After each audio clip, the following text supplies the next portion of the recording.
আজ বানিয়েছি শুক্তো ডাল। এই শুক্তো ডাল আমাদের শরীরের জন্য খুবই প্রয়োজনীয় এবং পুষ্টিকর একটি খাবার।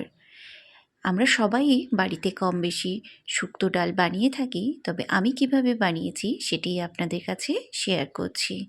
এখানে আমি 200 গ্রামের মতন মুগ ডাল নিয়েছি। এটি ভালো করে আমি ধুয়ে নিয়ে নেব। দেখুন আমি ধুয়ে নিয়ে এসেছি। এবার এইটি আমি গরম জল বসিয়ে দিয়েছি, তার মধ্যে ঢেলে দিচ্ছি। আমি এটিকে একটু সেদ্ধ করে নেব। এর মধ্যে আমি হাফ চামচের মতন লবণ দিয়ে দিচ্ছি। ডালটা থেকে এরকম যখন ফেনা উঠে আসবে, এই ফেনাগুলো ফেলে দিতে হয়। এর মধ্যে ডালের অনেক নোংরা থাকে। আমি এগুলো সব পরিষ্কার করে নিলাম। এর মধ্যে এবার আমি বেশ কিছুটা পেঁপে টুকরো করে রেখেছিলাম, সেটি দিয়ে দিচ্ছি। এবার আমি একটু ঢেকে এটাকে ভালো করে সেদ্ধ করে নেব। এই 5-10 মিনিটের মধ্যেই দেখবেন সেদ্ধ হয়ে যায়। খুব সুন্দরভাবে সেদ্ধ হয়ে গিয়েছে। আমি কেটে দেখিয়ে দিচ্ছি। পেঁপেগুলো বেশ ভালোভাবে সেদ্ধ হয়ে গিয়েছে।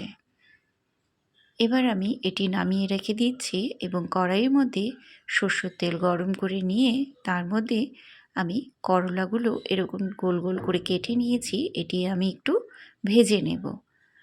শুক্তো ডালের মধ্যে করলা একটু ভেজে দিলে খেতে বেশ ভালো লাগে। আমি এই করলার মধ্যে হাফ চামচেরও কম আমি একটু লবণ দিয়ে দিচ্ছি।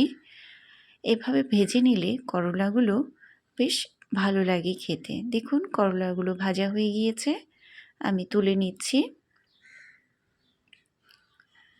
এবার এই তেলের মধ্যেই আমি একটি তেজপাতা, 2টো শুকনো লঙ্কা আর আদা কুচিয়ে নিয়েছি সেটা দিয়ে দিচ্ছি, আর হাফ চামচের মতন আমি রাঁধুনি ফোড়ন দিয়ে দিচ্ছি। ভালো করে একটু মশলাগুলো আমি ভেজে নেব। তার মধ্যে একটু হলুদ গুঁড়ো দিয়ে দিচ্ছি। ফোড়নটা একটু ভাজা ভাজা হয়ে গেলে আমি তার মধ্যে ডালগুলো ঢেলে দেব। এবার এই ডালটি একটু ভালো করে নাড়িয়ে নিয়ে আমি ভাজা করলাগুলো দিয়ে দিচ্ছি।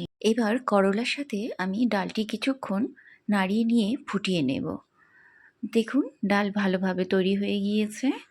গরম ভাতের সাথে এরকম ডাল হলে কিন্তু আর কিছুই দরকার পড়ে না। ডাল কিন্তু রেডি হয়ে গিয়েছে আমাদের।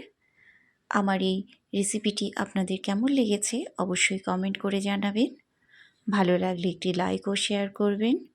আর আমার চ্যানেলটি সাবস্ক্রাইব করা না থাকলে সাবস্ক্রাইব করার অনুরোধ রইল।